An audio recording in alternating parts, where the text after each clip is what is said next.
en este pasado fin de semana se dio un evento muy importante que fue la presentación del presupuesto de egresos de la Federación, Ley de Ingresos y Presupuesto de Egresos de la Federación para el año que correrá, el 2019. Y hubo muchos signos que queremos durante esta mañana analizar con ustedes algunos de ellos, porque de ahí está derivada lo que será el ritmo y el tono del año que viene para todos los mexicanos.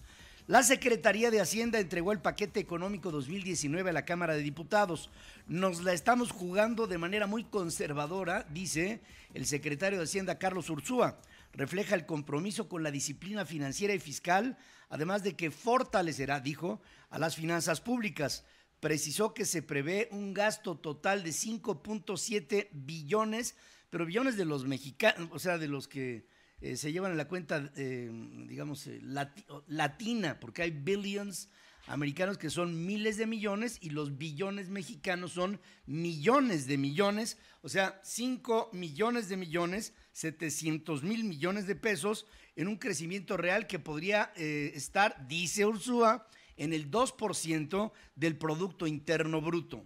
Este paquete refleja en primer término el compromiso absoluto con la disciplina fiscal y financiera, de manera que se garantice la estabilidad macroeconómica y el fortalecimiento de las finanzas públicas. En este sentido, una muestra de ello, se propone un superávit primario de 1% del PIB para 2019. ¿Qué quiere decir esto? Lo que quiere decir es que vamos a tener ingresos presupuestarios por un lado y gastos presupuestarios por el otro lado. En estos gastos hay una parte que se le llama no programable, es decir, que uno no puede tocar casi, que comprende esencialmente dos asuntos. El costo financiero, es decir, lo que tenemos que pagar o estimamos que vamos a pagar en intereses, amortizaciones, etcétera, de nuestra deuda, de la deuda del gobierno federal, y por otro lado está esencialmente las participaciones y las aportaciones que se da a los estados. Y dentro de la deuda, pues van a tener que enfrentar la deuda generada por la no negociación del nuevo aeropuerto internacional de la Ciudad de México en Texcoco, que lo van a tener que cancelar por razones que, miren, hay razones de peso, pero la de más peso es la del capricho. Y aquí Andrés Manuel López Obrador está encaprichado con cancelar la obra del aeropuerto. Carlos Ursúa fijó el tipo de cambio peso dólar en 20 por 1, el barril de petróleo en $55, $7 más barato que como se cotizó o como se percibió el precio del petróleo para el 2018. No propuso aumentos a las tasas de impuestos existentes ni tampoco la creación de otros nuevos. Las instituciones a las que se les asignará más dinero serán Petróleos Mexicanos, Instituto Mexicano del Seguro Social, Comisión Federal de Electricidad, la Secretaría del Bienestar, antes la Sedesol, la Secretaría del Trabajo y Previsión Social, la Secretaría de Energía, la Secretaría de Educación Pública, la de la Defensa Nacional, la de Turismo, la de Salud y el INEGI. Las que padecerán recortes será la Secretaría de Comunicaciones y Transportes, la Secretaría de Agricultura, la Secretaría de Hacienda y también la de Cultura. El sueldo del presidente se estableció en 156,891 pesos menos el impuesto sobre la renta, o sea que acabaría percibiendo Andrés Manuel López Obrador 108,376 pesos. El salario bruto mensual de los secretarios de Estado se ubicó en 135,448 pesos, es decir, 108,376 pesos de percepción, más 27,112 pesos de prestaciones en efectivo y en especie. Solamente ganarán, en otras palabras, 280 pesos más, menos que el presidente de la República. En la administración de Enrique Peña Nieto, los secretarios de Estado concluyeron sus encargos con un sueldo de 143,000 pesos netos mensuales y prestaciones de 58,730 pesos, en total 207,591 pesos netos al mes, claro, más lo que se robaron, que eso es una cuenta aparte, o sea, aquí nada más es el puro ingreso, pero lo robado, ¿verdad, Gerardo Ruiz Esparza? ¿Verdad, Miguel Ángel Osorio Chong? ¿Verdad, Alfonso Navarrete Prida? ¿Verdad? Pues ahí Oye, pero ¿qué tal sale este fin de semana? Reaparece el expresidente Enrique Peña Nieto comiendo en un restaurante argentino, con un semblante mucho más relajado.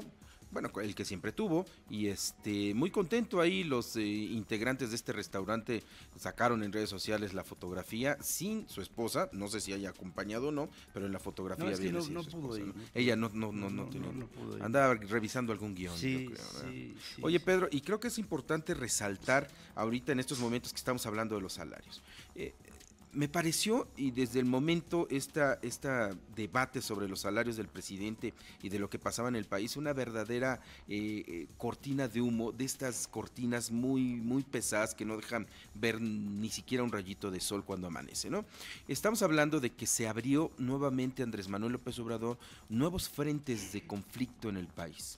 Ya lo había hecho con Texcoco y la cancelación del aeropuerto, ya lo había hecho con la Guardia Nacional y la militarización del país, ya lo había hecho con los superdelegados, ya lo había hecho también con todos los despidos y los anuncios de despidos que se iban a hacer en diversas dependencias y que hoy nos han llegado aquí a la redacción de Central FM, muchas de estas circulares que se distribuyen en diversas dependencias, en las cuales han dicho se ha cortado de tajo los contratos de honorarios, ¿no? Millones de personas que estaban contratados bajo este esquema y que durante mucho tiempo el gobierno mexicano había optado por este esquema para evitar tener antigüedades y derechos a los trabajadores, hoy los cortan. Pero creo que el más importante es uno que se va a fraguar a partir del día de hoy y es la disminución importante de hasta el 6% en el presupuesto de la Universidad Nacional Autónoma de México, de los organismos autónomos como el INAI, como el INE, como la Comisión Nacional de Derechos Humanos. Y nada más para que te dé un datito, Pedro. Mira, lo que no se tocó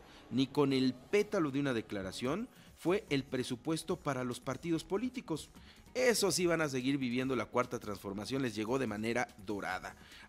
Habrá una partida para financiar a los partidos políticos durante 2019, en donde solamente tendremos una elección estatal, que es la de Baja California, en 4,965 millones de pesos. Además, esto es a nivel federal, porque hay dos presupuestos que reciben los partidos, el que es el federal, el que entrega el Instituto Nacional Electoral y lo que entregan los institutos locales. Tan solo a nivel estatal van a recibir 6,500 millones de pesos. En conjunto son casi más de 11,000 millones de pesos. ¿Tú sabes cuánto va a recibir Morena? ¿Cuánto? 1,600 millones de pesos para este más los partidos estatales. Más los partidos estatales. O sea, nada más de federal, para que se lleve a cabo una verdadera difusión de la cuarta transformación, son 1,600 millones de pesos. En Noruega, el Instituto Electoral son 9 personas que cuando no hay elecciones se van a trabajar a sus trabajos, digamos, normales. Nada le cobran al Estado cuando no hay elecciones. Aquí, cuando no hay elecciones, nos vamos a gastar 11,000 millones de pesos, así nada más de entrada. Aunque estamos en Posadas, el presupuesto no es una piñata, es un proyecto nacional. Esto lo subraya Porfirio Muñoz Ledo, presidente de la Cámara de Diputados, al recibir el paquete económico, al tiempo a que urgió a los legisladores a aprobarlo. Esa frase de Porfirio la estuvo practica más o menos unos 40 años. Alfonso Ramírez Cuéllar, presidente de la Comisión de Presupuesto y Cuenta Pública, confió en que se logrará el consenso necesario con la oposición. Y no, los ministros de la Suprema Corte de Justicia de la Nación ganarán 2.8 veces más que el presidente de México en el 2019. El paquete económico de ese año contempla que un ministro recibirá un salario anual neto de 4,688,000 pesos al año, poco más de 28,000 pesos mayor a la remuneración anual aprobada para ellos en el 2018 por la Cámara de Diputados. Los consejeros de la Judicatura Federal y los magistrados del Tribunal Electoral del Poder Judicial cobrarán más que el presidente de la República según el proyecto de egresos. Los integrantes de la Comisión Federal de Competencia Económica y del Instituto Federal de Telecomunicaciones verán reducido su salario para el año que viene, pero de todos modos, este será un salario mayor que el del presidente de México. Comisionados del Instituto Nacional de Transparencia, Acceso a la Información y Protección de Datos Personales registrarán una baja del 32% en su sueldo y aún así obtendrán 51,000 pesos más que el presidente de la República en términos mensuales. El gobierno de López Obrador pronosticó que el segundo mejor crecimiento para arrancar este sexenio es el que se va a dar desde tiempos del presidente Zedillo. El crecimiento quiero recordarles que cuando empezó Zedillo vino el error de diciembre del 94-95 y vino una crisis que acabó en el FOBAPROA. Y vino una deuda que traíamos, que le tuvimos que pedir prestado al presidente Clinton, 20,000, y se lo decimos mucho a Mónica Lewinsky, de 20,000 millones de dólares que el presidente Clinton se aventó a aprobarlo sin que pasara por el consenso del Congreso, y aparte le pedimos otros 20,000 millones al Fondo Monetario Internacional y a el Club de París. Pero si comparan el inicio del gobierno de López Obrador con el inicio del gobierno de Zedillo, pues vámonos a la villa a pedirle a la Virgen que nos agarre, que nos acurruque en su lecho. El crecimiento económico del primer año del gobierno de la Cuarta Transformación será entre 1.5 y 2.5% del Producto Interno Bruto, según declara la Secretaría de Hacienda. El intervalo está dentro del rango que prevén los especialistas del sector privado y de consultas con Banco de México. Hacienda propuso un superávit primario del 1% para el año que viene.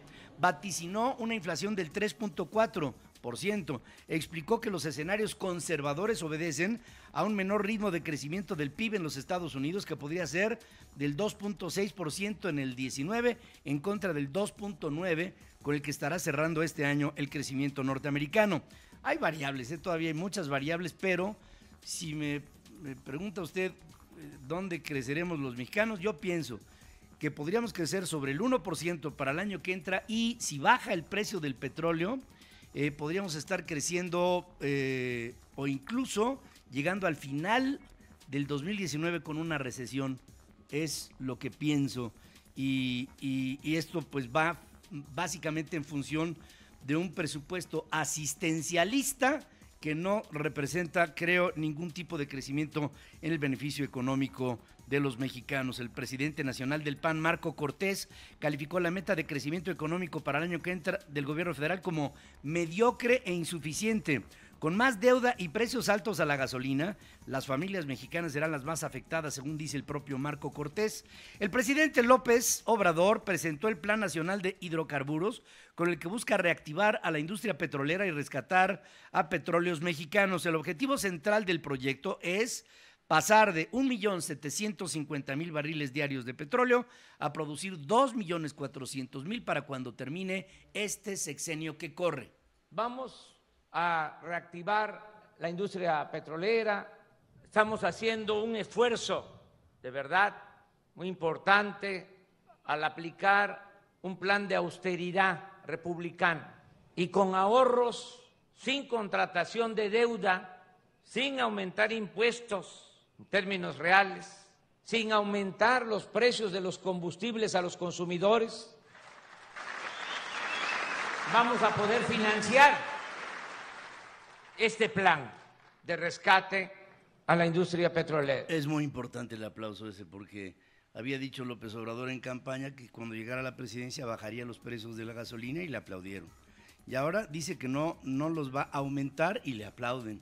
O sea, la idea es, yo creo que el grave error que tiene México es que aplaude mucho.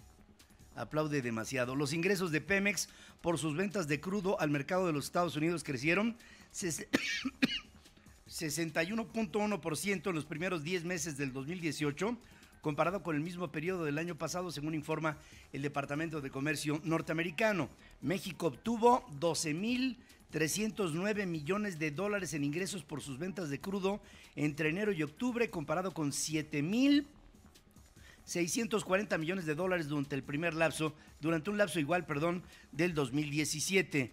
En marcha las obras de construcción del Tren Maya, luego de una ceremonia un tanto chamánica, en la que hubo hasta copal, y no faltó por ahí el que dijo,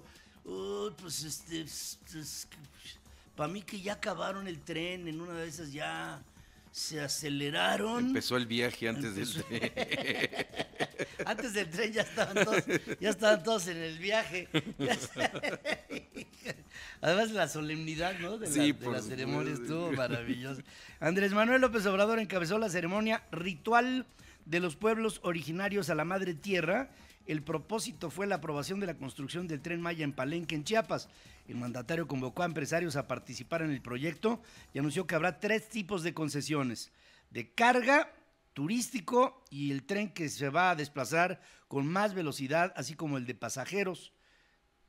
Ahora sí no entendí nada. Ofreció subvenciones por kilómetro construido que cumplan con calidad. Miren, son 1,500 kilómetros. Si tomamos en cuenta 150,000 millones de pesos el costo del tren, esto quiere decir que cada kilómetro va a costar unos 100 millones de pesos el kilómetro. En 2 meses se lanzará la primera licitación sobre el tren este. Irma Heréndira Sandoval, secretaria de la Función Pública, ahora sí que la sacó del parque. Llamó a la iniciativa privada a bajar los altos salarios de sus empleados para que se ajusten a los del servicio público con la excusa de la moralidad republicana. En su primera reunión con las comisiones de Gobernación y Anticorrupción del Senado, Irma Heréndira resaltó que la nueva ética pública del Estado mexicano debe de marcar criterios básicos de la justicia social en los ingresos y honorarios y no en el mercado, señoras y señores. Yo creo que así como desde el Poder Ejecutivo estamos invitando a los otros poderes a analizar y a sumarse a alguna política de austeridad republicana, también tendríamos que invitar al mercado a sumarse a esos mismos salarios. Pero luego dijo que no dijo lo que dijo. No, dijo que eran fake news y le echó la culpa a la prensa. Dice que no escuchamos bien su comparecencia y hasta nos invitó a ver el video nuevamente. Imagínate nada más aventarte el nuevo video. En la preposada estás revisando lo que dijo finalmente la secretaria de la Función Pública. Yo diría que quieres correr, no puedes ni siquiera caminar. Mira, secretaria, neta, o sea, de amistad, así que de brodis, de acá, de juaristas, de la nueva, ¿cómo te diré? El nuevo billete de 500. Medianía del ingreso. Si no puedes con el sector público, ¿para qué te metes con el privado? O sea, la secretaria de la Función Pública tiene que ver con lo que pase en el sector público, ¿no? Sí, claro. Y ella está invitando al sector privado a que se bajen los salarios. Hijo, se me hace, ¿sabes qué, Irma Heréndira? Se me hace muy tierno lo que estás diciendo, se me hace una ternura absoluta. Sin embargo, después la secretaria de la Función Pública negó que hubiera solicitado a los empresarios bajarse el salario en términos de la iniciativa privada. Aclaró que jamás pidió tal acción y que su llamado se hizo en torno a reducir la brecha salarial, apoyar, es que creo que no se expresó, bueno, sí se expresó. Pues no sé qué pasó, apoyar la economía de los trabajadores, así como limitar el derroche en gastos suntuosos, poco productivos, tal y como lo está haciendo desde ahora el gobierno federal, pero el hecho es que dijo. Eso es fake news, eso no fue cierto. ¿Cuál sería la precisión, señora? Ustedes como miembros de los medios les invitaría mucho, señorita, a que revise el video y la versión estenográfica. ¿Cuál fue su declaración? Entonces, ¿cuál es la idea que quiso expresar? Para que no haya fake news. No fue lo que establecí. Yo dije que vamos a tener, como lo indica el presidente, mucha claridad en torno a la austeridad republicana. Pero entonces, ¿qué quiso? No, pues va a tener mucha claridad en torno a la austeridad republicana, porque es tan austera que hasta ya se le están quitando letras. Es la austeridad a secas, ya se le va quitando poco a poco letras hasta llegar a... Es tan austera que ni siquiera logró llenar como se tenía que llenar su declaración patrimonial para darla a conocer como secretaria de Estado. Que no quiso dar. Que no quiso y después la entregó, pero no dio los gastos, lo que costaban sus propiedades. Entonces, es tan austera la señora que dice, ¿para qué gastar tinta si ya saben que soy yo completamente transparente? Irma Heréndira presentó su plan de trabajo para relanzar la operación de la Secretaría de la Función Pública en 5 ejes. Fíjense qué bonito, 5 ejes. dijo que apostarán por fomentar y proteger la denuncia ciudadana y de servidores públicos en contra de la corrupción. Estas denuncias las harán los llamados alertadores internos ciudadanos y serán confidenciales, pero no anónimas. Serán confidenciales, pero no anónimas. Serán confidenciales, pero no anónimas. ¿Sabes qué? Yo creo que hay que esperar a que lo vuelva a aclarar. Entonces yo creo que como hay de las 11 de la mañana, a lo mejor ya da la declaración de qué significa lo que dijo horas antes, ¿no? ¿Te imaginas que, oye, dime lo que pasó? Mira, esto así lo voy a mantener en confidencia, pero no va a ser anónimo. Tú cuéntame. La Secretaría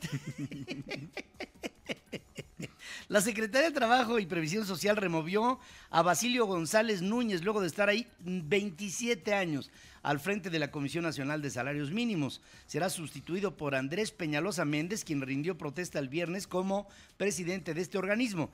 Desde ahora conducirán la fijación del salario mínimo que estará vigente durante el año que viene. González Núñez fue presidente de la comisión de esta. Fue presidente y presidente del Consejo de Representantes de la misma desde 1991 hasta la fecha, es decir, se incorporó a la comisión en el sexenio del entonces presidente Carlos Salinas de Gortari, desde entonces ha estado al frente de la Comisión Nacional de Salarios Mínimos. La Secretaría de Hacienda no hará una nueva, la Secretaría de Hacienda no va a hacer una nueva oferta a los tenedores de bonos del nuevo Aeropuerto Internacional de la Ciudad de México. Considera que su última propuesta de recompra la hizo el pasado martes y que de ahí y fue una propuesta equilibrada. Si la quieren, bien, y si no la quieren, ni modo. Así es como le están diciendo a BlackRock y a todos los tenedores de los 6,000 millones de dólares comprados en el exterior y de los 1,800, 1,900 millones de dólares comprados por una fibra aquí en nuestro país. Pero es como también decirle a la tarjeta de crédito, no te voy a pagar ni modo, pero sí los intereses siguen corriendo. Entonces ese ni modo no va a terminar y los intereses van a seguir. De verdad que la señal de mercado de decir no voy a hacer ningún otro tipo de propuesta con estos bonos es más que lamentable. Vamos a ver cómo se comporta el mercado el día de hoy. La jefa de gobierno de la Ciudad de México, Claudia Sheinbaum, y el comisionado para la reconstrucción, César Cravioto, presentaron el Plan Integral para la Reconstrucción de la Ciudad de México que contempla apoyos a afectados, aún sin contar con escrituras de su propiedad. Claudia Sheinbaum señaló que la reconstrucción de la Ciudad de México tendrá un costo de aproximado de unos 7,000 millones de pesos y se concluirá en 2 años. Toda la reconstrucción estimamos que tendrá un costo aproximado, porque no es, tenemos todavía que hacer revisiones de alrededor de 7,000 millones de pesos. Eso es lo que dice Claudia Sheinbaum, que se me hace realmente poquito.